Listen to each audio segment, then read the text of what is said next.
Siapa dia yang diantar itu? Saya nanya, dosa jenengan dengan anak jenengan besar siapa? Senyum ibunya. Besar ibunya. Kok wani-wani kalau nggak berdosa? Kita tuh malu loh, Bu. Serius loh. Saya tuh kalau ngantar anak tuh inginnya nangis, Bu, sekarang itu.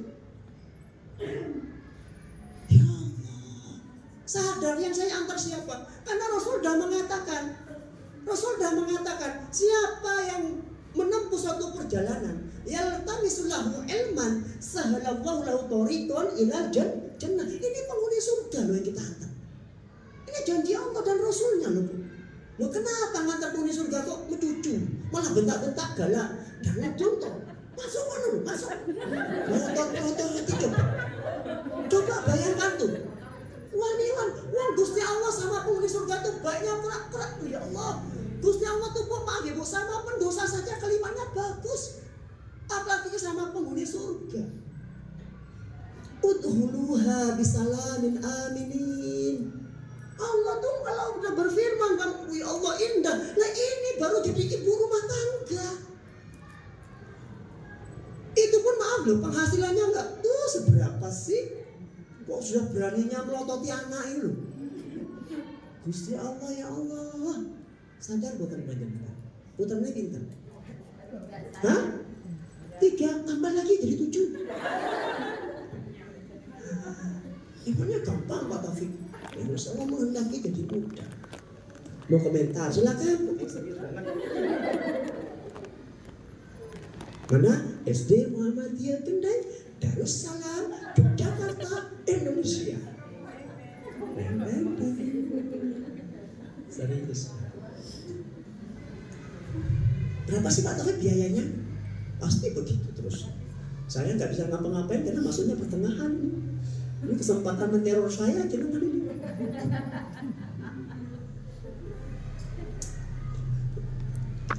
Wallah alam bisawab.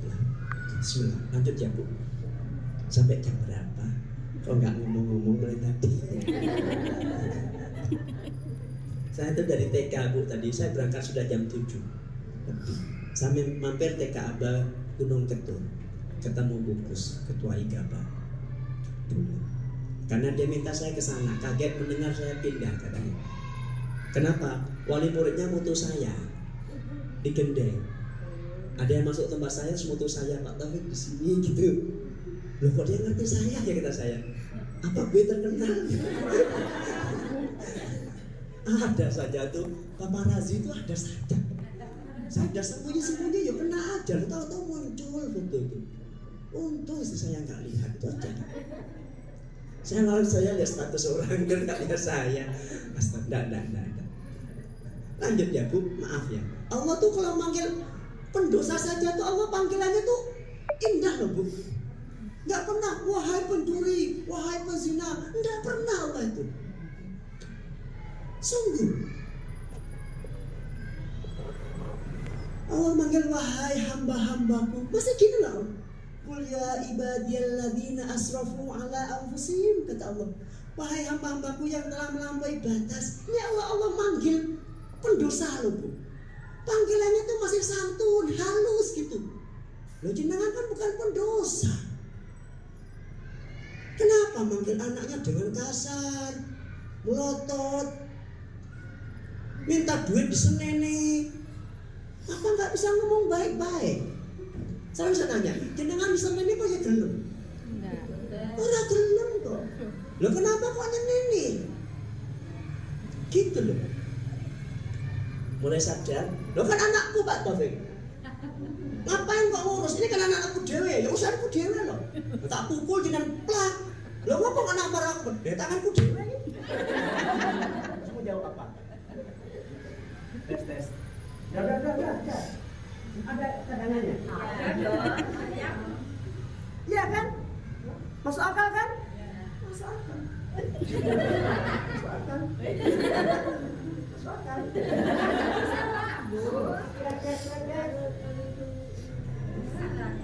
Sudah. Sakit. Ibu kok tidak tahu? Semek itu. Sudah lah Bu. Pas 10 tidak.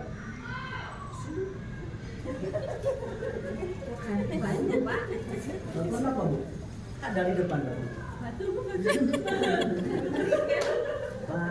Artinya memang generasi tua. Iya, betul. Ini generasi anak muda nggak bilang batu, benar kan?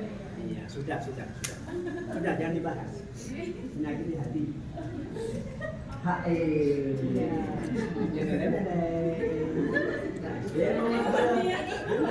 Darussalam Yogyakarta, Indonesia. Ini ujian untuk Pak Taufik loh ini.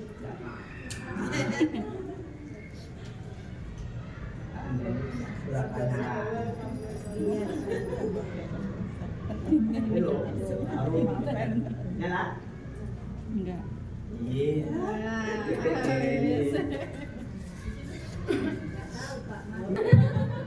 Saya pastikan dia itu kurangi nyakiti orang. Karena pertemuan kita tuh hakikatnya sudah cuma bilang, pertemuan kita tuh hari ini hakikatnya hanya mau bilang, ini aku mati besok tuh mau kayak aku, kan gitu tuh. Dunia tuh nyarinya orang cuma begitu.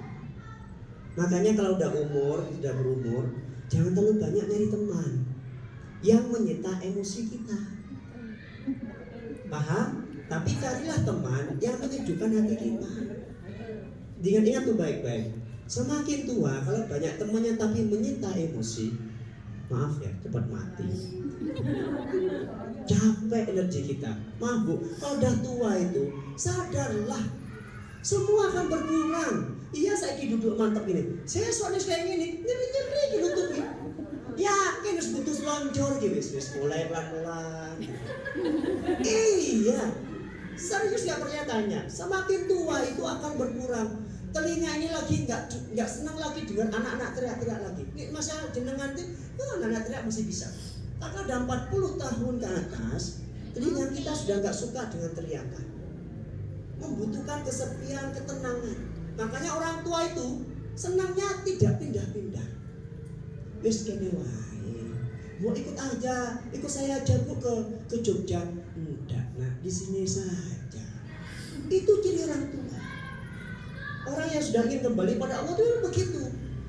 Maka pahami ini, biar gak lelah hati kita. Teman juga sama, kalau udah tua jangan banyak-banyak teman yang menyita emosi. Ditagih hutang terus. Kesana kapan bayare? Nah, belum bayar loh. Alah, ente awak kita itu cuma mikirin kehidupan dunia begitu. Itu ketenangan. Sungguh. Yang bahagia lagi besok di usia begitu, jenengan anaknya tuh baik banget semuanya tuh. Ibu dengar suaranya. Masa segini kayak jenengan muda-muda nih olahraga saja boleh, tapi lo udah tua Bu. Olahraga nggak boleh semua dipakai, benar nggak? Malah pol-pol hanya jalan kaki. Yang tadinya sepedaan sudah nggak boleh, renang sudah nggak boleh, panjat tebing apalagi tibo nggak boleh, ya kan? Iya, kalau masih muda semua olahraga, gaya gimana tuh, daging gitu, senang, besok senangnya kan? Berat kan? Ya kan? Ya kan? Senang. Wah, ya kan?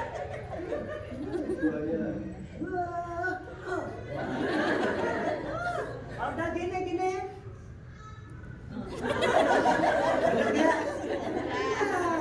Tapi kadang-kadang memori kita nggak sampai ke sana kan? Memaksa untuk terus muda, nggak bisa. Mengingkari sunnah, pasti yang mengingkari sunnah akan celaka berat. Silahkan mumpung masih muda, silahkan. Tapi udah tua nanti, buktikan nggak percaya. Perut mulai gelember-gelember, lemak mulai menghantui tubuh, ya kan, mata mulai ragu, makanan nggak seperti dulu semua dimakan. Mau makan udang wedi, cumi-cumi wedi, jeruan wedi cabe, wis mulai jenengan itu siap-siap. Aku bubur. Dabut, capek. Ini aja ya. Udah. Yang penting minumnya cukup. Makanya Ibu, saya ingin sampaikan tadi, siapakah wanita yang mandul itu? Sampaikan suara saya ya. Karena dirinya nggak ngomong sendiri sampai. Adalah wanita yang punya anak, tapi nggak satupun dari anaknya dia berada di jalannya Allah SWT. Makanya nanti ketika amal kita sedikit ibu, agama mengajarkan caranya adalah jadikan anakmu tuh betul-betul soleh solehah. Karena nanti setiap anak yang solehah akan berdiri depan pintu surga. Allah bilang, masuk nak dalam surga. Apa anak yang soleh? Enggak ya Allah, saya nggak bisa masuk sampai saya lihat orang tua saya datang menemui saya. Gara-gara ucapan anak soleh begini, Allah tuh bebaskan orang tuanya yang dihisap. Berat itu hisapnya. Kan sudah saya sampaikan, ingat ibu, panjenengan dijamin masuk surga oleh Allah. Setelah jenengan mengatakan hanya duduk menyaksikan suami jenengan, tangannya dipegang oleh bapak panjenengan, dipegang oleh penghulu, dipegang oleh siapa lagi? Jangan yang lain ya, orang ikan jangan. Terus suami jenengan mengatakan, saya terima nikahnya Fatimah dengan mas kawin 5 gram emas dibayar tunai. Sejak kalimat itu keluar, maka jenengan oleh Allah mendapatkan fungsi dari suami akan dibebaskan dari neraka. Cuman banyak wanita kata Rasulullah tuh nggak sadar itu. Nih suami ini bebannya berat. Dadanya dia mendekat wanitanya, punggungnya itu menghadap ke neraka nih suami. Makanya ketika jenengan nggak sholat subuh tadi pagi, jenengan tidak akan ditanya oleh Allah. Tapi suami jenengan akan diobok-obok oleh Allah. Tapi berapa banyak wanita nggak bisa menghargai suami? Berapa banyak? Berapa banyak? Dia tuh lupa wanita itu. Saya nanya, ibu milih apa selain surga? Surga ini mahal bu. Dan suami menggadaikan dirinya, siap dihisap mati-matian di hadapan Allah. Makanya sebelum wanita dipanggil Allah besok, suaminya dulu dipanggil. Hai Taufik, bagaimana kondisi istrimu? Saya takdirkan menjadi pendamping hidupmu di dunia. Kalau saya bilang, Masya Allah, Alhamdulillah Gusti, hidupmu apik banget. Sudah, langsung istri saya. Gak perlu lagi banyak urusan. Tapi kalau sampai saya bilang, iya, habis panjenengan. Keren kan suami itu? Keren bu suami. Makanya saya bilang, seburuk-buruk suami itu bu, jenengan butuh dari dia. Sejahat-jahat suami itu bu, senakal-nakal suami, jenengan butuh dia. Butuh apanya Pak Taufik? Butuh ridho suami. Ridho ki apa Pak Taufik? Seneng. Lah saya tanya, ini sering berantem apa ya seneng? Sempet. Bener nggak kira-kira? Kita main logika teman-teman, karena hidup kita nggak cuma di dunia. Ini yang saya jelaskan pada murid saya itu. Gimana nanti hasilnya, nilainya? Saya contohkan begini sederhana. Bapak Ibu pernah mengamati UGM? Ya kenapa Pak UGM? Berapa orang yang daftar di UGM? Ribuan. Kursi yang disiapkan untuk berapa orang? Katakanlah 1000 pendaftar, kursi cuma 100, ya kan? Saya tanya, berapa orang yang tidak diterima di UGM? 900 orang. Benar? Apa 900 orang itu gak pinter? Pinter bu. Tapi yang dikehendaki 100 orang itu dikehendaki Allah cuma itu Pak. Artinya apa? Anak sukses itu Pak tidak semata-mata dari cerdasnya pikiran. Makanya di dunia ini ada namanya alam gaib yang jadi rahasia Allah, pertolongannya Allah. Makanya ada Isra, ada Mi'raj. Siapapun yang Isra doang pasti gelundung. Makanya berani korupsi macam-macam. Karena Isra doang. Makanya Mi'raj, naiklah ke atas. Maka 100 orang itu tadi adalah juga pinter, tapi pinter yang mendapatkan pertolongan Allah gitu loh. Jadi nggak semua orang itu masuk UGM, betul kan? Iya. Itulah dia paham. Namanya sekolah itu tidak semata-mata adalah mencerdaskan akal pikiran, tapi mencerdaskan jiwa. Makanya banyak wanita berpasangan dengan suaminya nggak pernah merasakan nikmatnya punya suami. Kalimat yang keluar dari lisannya itu nggak pernah memberikan makna di hati suami. Begitu juga suami itu nggak bisa memberikan kesan yang baik kepada istrinya. Kalimatnya kadang-kadang kasar karena nggak sadar. Artinya apa? Dia pintar, tapi jiwanya kosong. Mahalnya itu di situ. Makanya orang nggak pintar pun bisa diterima di UGM. Kenapa? Pertolongannya dahsyat dari Allah. Itu dipahami oleh kita. Pertanyaannya, bagaimana cara mendatangkan pertolongan Allah? Kan gitu kan? Allah sudah jelaskan caranya, cara-caranya. Itu. Saya nanya, apa yakin anak jenengan masuk UGM? Beti kan jawabnya nggak pasti, tapi kita kan tahu. Maka kita paham. Disitulah kita harus mengerti gitu. Dan bikin teman-teman balik tenang aja kok. Saya di SD Muhammad Gendeng, Jakarta, Indonesia. Sekolah paling murah di Gunung Kusuman. Kusuman kan ada Sapen, Sagan, Gembangan, Gendeng, 4 jadinya Gunung Kusuman. Paling murah di situ. Iya kan? Iya. Mau nanya apa sama saya? Ini mumpung versi lama loh, saya versi baru besok sudah saya desain, Besok sudah akan tahu. pindah Demangan ya. Hah? Besok Cicu akan pindah Demangan. Jakarta sih.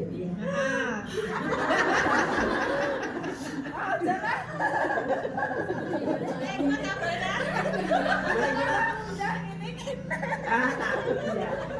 Ya takut tambah muda kan. Emangnya Matre gitu.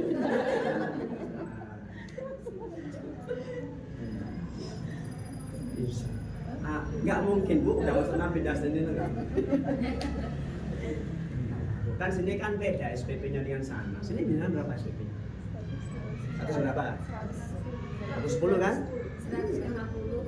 150? Ya macam-macam Pak. Kan yang baru ya. Yang baru Bukan berapa? yang lama. Baru berapa? Itu Ya, yang beda baru. masa 130. Baru. Enggak. Namanya bangunannya berapa?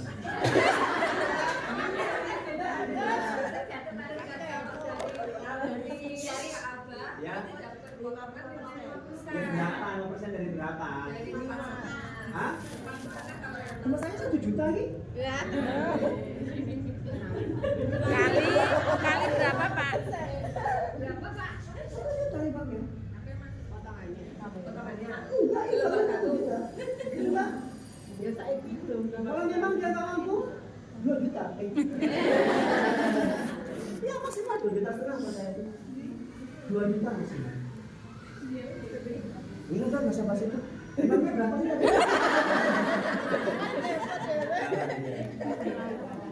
Nah, sekarang ini yang pertama adalah yang penting kebutuhan anak jangan dipenuhi, kegiatannya, seragamnya, bukunya. Sisanya dari infak itu jangan ngomong sesuai dengan kemampuan dengan tapi dikit. Dan memang tertulis kita itu beragam. Itu aja. Ada nggak Pak yang di bawah 1 juta?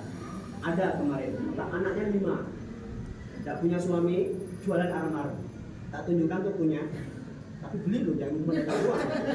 Karena dia biayai 5 anak itu berat. 5 anak loh. 1 udah di kampus, masih di pesantren, tanpa 1 anaknya 2 misalnya. Nangis tuh menghadap pada saya. Malah saya belum sertijab itu. Saya di hadapan Allah dengan hamba-hamba Allah yang lain. Saudara saya juga ya. Saya bilang saudara saya. Ya Allah. Saya bayangkan, ini itu saya itu loh.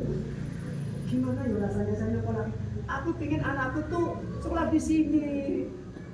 Saya itu anakku, saya nggak mau ke negeri. Karena saya tahu masa depan anak saya, agama saya. Nanti saya di hadapan Allah, dia paham ilmu itu. Gitu. Jadi dia rela nggak ke negeri. Karena dia paham dirinya akan berhadapan dengan Allah besok. Bukan berhadapan dengan pekerjaan yang dia pikirkan. Berhadapan dengan Allah, gimana aku pertanggungjawabkan anak saya ini di depan Allah. Dia masuk ke sana tuh.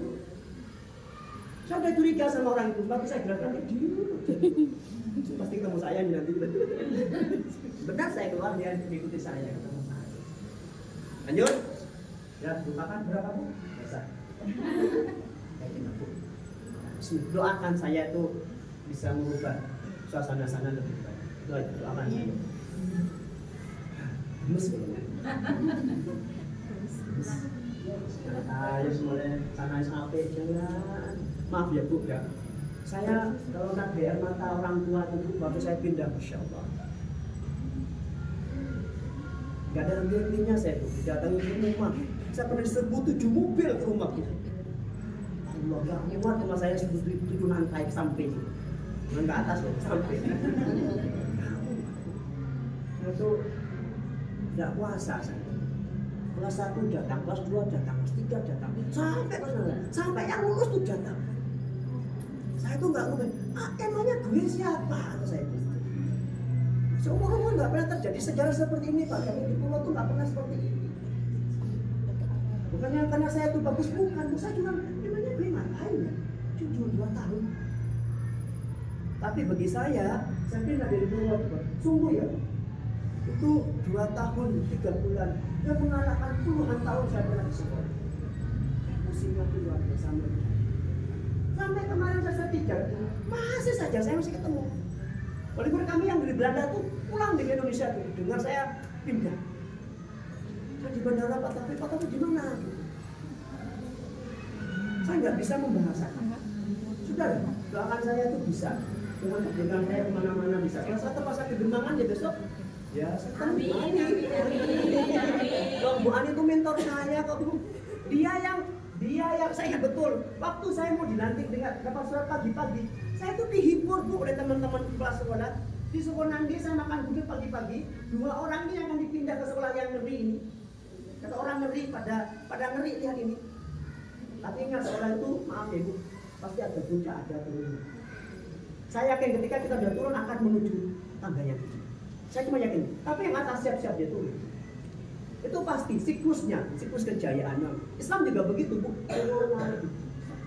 Itu udah semua Pak. Jadi nggak usah khawatir. Saya itu dihibur oleh kepala sekolah. Masuk Bu Ani itu sebelah saya.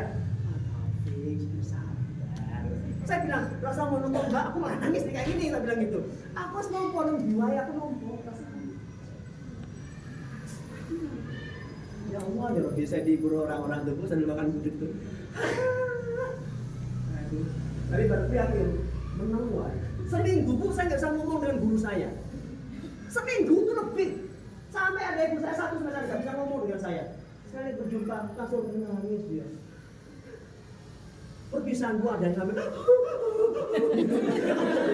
nangis di pangkuan saya tuh, Masya Allah, saya tuh aku kisah.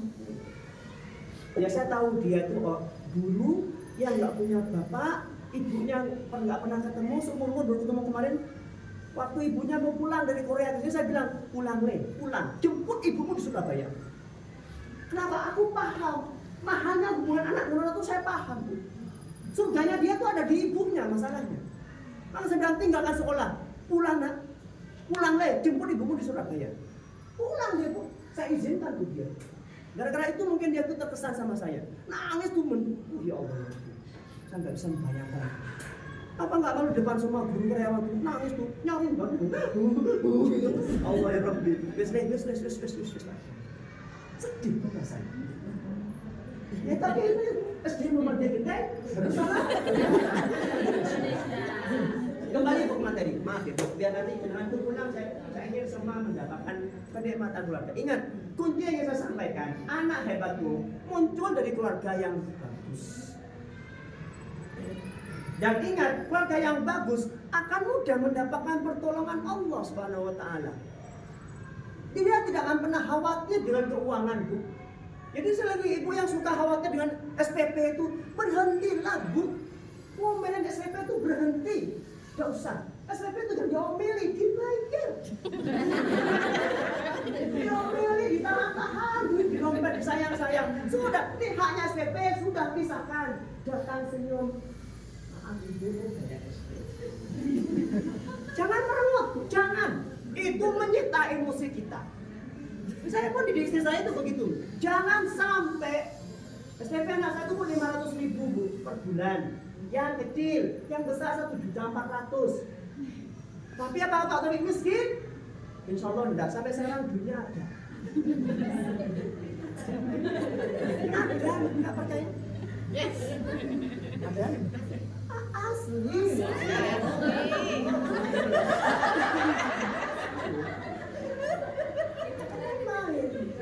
Kenapa? Sekali pikirannya sampai di situ tuh, maaf Bu, penderita berbulan-bulan. Makanya saya bilang, saya berkomitmen akan bayar sipil anak saya di bulan pertama langsung lunas 12 bulan. Dan sudah saya lakukan tahun kemarin. Apa coba hikmahnya? Tiap bulan nggak pernah ada pikiran SPP di otak saya. Minimal tiap bulan aku bebas dari pikiran SPP. Dan saya nikmat. Jenengan, pasti masuk. Saya SPP lagi ditagih. Ya kan? Nah, tolong ini mulai dihilangkan. Keluarga kita jangan dibebankan dengan perkara begini. Itu dunia. Ingat ibu, orang tidak akan mati sebelum dunianya habis. Sekali lagi, tidak akan mati dengan sebelum dunianya habis. Saya contohkan ibu, ada orang tuh sakit, masuk UGD, dia opnam lama di rumah sakit bu. Harapan sudah nggak ada. Aku tahu-tahu sehat, minta es krim. Kata dokter boleh pulang. Bahagia. Waktu pulang dia bilang sama anaknya, Le, bapak ingin rawon. Wah anaknya nesu, lu baru sembuh pak kok jaluk rawon. Ngerti kan dewe rawon kaya ngono? Loh, Le kowe ra ngerti Le rasanya mangan rumah sakit. Ora enak belas Le. Ayo cuma nyicip wae.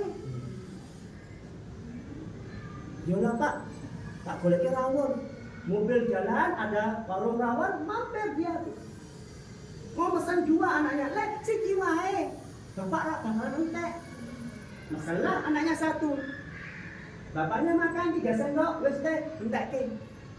Pulang ke rumah, lihat-lihat rumahnya yang lama ditinggalkan di rumah sakit. Dia bilang, Le, bapak mau tidur. Engkau asar bangunin. Ya pak, tidur dia. Selimutan enak. Asar ada, dibuka, diketok, nggak ada jawaban. Dibuka, bapaknya terlihat tidurnya nyenyak. Anaknya bilang dalam hatinya, oh bapak tidurnya pulas. Wes kowae setengah jam menit. Tinggal. Setengah jam lagi dibuka lagi. Kok posisinya sama? Didatangi, nyawa sudah nggak ada. Pertanyaannya, kenapa nggak mati di rumah sakit sisa? Karena bapak ini pasti punya jatah dunia rawon 3 sendok. Paham panjenengan? Iya. Itulah dunia, kenapa mati-matian? Kenapa ngedungi SMP? Kenapa? Kenapa ada minat infak sana berapa? Infak sini berapa? Kenapa ada begituan? Capek kita kok begituan? Capek, nggak percaya. Apalagi dia bilang, jangan Pak, jangan kesini nanti SPP-nya naik. Gitu. Belum ditanya nih. Apa yang nggak capek kan pikirannya? Dan ilmu psikologi itu adalah penyakit psikologi kita tuh nggak terasa setiap hari hidup begitu. Lama-lama lelah kita hidupnya. Makanya saya ajarkan sama istri saya, besok bakal ngangkat salah satu pasangan kita. Tujuannya apa satu? Biar besok nggak lelah ketika waktunya tiba. Rasa sakitnya, rasa takutnya itu nggak seperti yang mendadak terjadi. Oh, manisan bodoh itu menang ya. Jadi dia melepaskan saya itu senang. Gitu loh Bu. Kenapa? Kata Rasulullah, ketika ada orang meninggal dunia, kok suaminya kemudian berkata, ya Allah, sungguh aku ridho dia jadi pendamping hidup saya ya Allah. Maka kata Rasul, nama wanitanya akan ditulis di belakang itu surganya Allah SWT. Ketika suami berkata, itu dasarnya suami itu. Keren kan? Kan suami itu nggak banyak ngomong, diam aja diomelin. Bukan nggak bisa melawan itu Bu. Itu menjadikan diri. Karena kalau suami itu ngomong sekali Bu, pas bilang saya cerai gitu, cerai beneran gitu. Tapi dia wanita ngomong ceraikan aku, ceraikan aku, ceraikan aku. Keliling kampung, nggak jadi cerai Bu. Ceraikan aku Mas, ceraikan aku Mas. Nggak bakalan Bu. Tapi laki-laki ngomong kali, saya cerai kan. Itu bedanya laki-laki, makanya dipahami. Understand guys? Understand. Gitu loh, makanya buat dia sakit hatinya. Dia ya Pak nyakit saya terus. Nasib. Itu namanya suami belum paham istri. Itulah Bu kenapa kemudian rumah tangga kita itu kurang kebahagiaan. Mungkin sudah bahagia Bu, tapi belum dimaknai 100% bahagia kita. Saya kan sudah bilang sama jenengan, Bu, maaf ya Ibu ya. Kalau saya pulang gitu, dibukakan pintu, istri saya buka. Ini ada pintu saya praktekkan Bu. Waktunya segini itu. Ayah, gitu. Nah hati saya gimana rasanya? Saya lelah dari sekolah itu langsung. Coba buka pintu. Boleh banget loh ya. Coba. Sama-sama sore, tapi yang pertama, ayah, senyumnya saja. Yang satu, Sering banget ya. Coba gimana rasanya? Makanya saya kasih tahu jenengan, saya bocorkan rahasia seorang laki. Untung suami jenengan nggak paham. Kalau paham dia apa ya? Di antara kebahagiaan seorang laki-laki adalah ketika melihat istrinya tersenyum di belakang. Dengan segala kesibukannya, dia masih tersenyum ketika suaminya bangun, ketemu ayah.